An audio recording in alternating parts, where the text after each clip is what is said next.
Hisob o'qib beraman, saqasini tashinglar. Bir folbin jinoyatni yashirib beraman, hech kim topa olmaydigan qilib hisob o'qib beraman degani uchun jinoiy javobgarlikka tortilgan.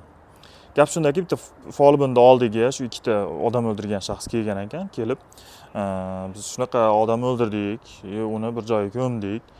Shu qanaqadir tergovlar ketyapti. Shuni topa olmaydigan qilishga iloji bormi desa, folbin ham bor bu hisob o'qib beraman, saqasini tashinglar degan, pulini olgan, o'zicha endi hisoblar qilibdi, endi qanaqangidir o'zini magiyalarini qilgan. Keyinchalik bu jinoyat ishi ochilgan. Ochilganidan keyin uni narigi shaxslar ham javobgarlikka tortilgan va bu folbin ham javobgarlikka tortish masalasi belgilangan. Qanaqasiga deyishingiz mumkin. Jinoyatni yashirish degan modda bor. Jinoyat kodeksi 241-moddasiga asosan.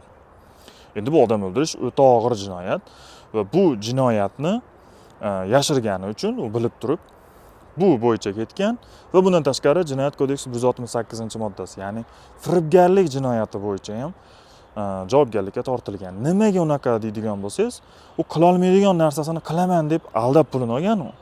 Uni hayolida o'zicha men hisob qilaman, boshqa qilaman deyishi mumkin balkim. Lekin bu narsa ilmiy taraflama isbotlanmagan.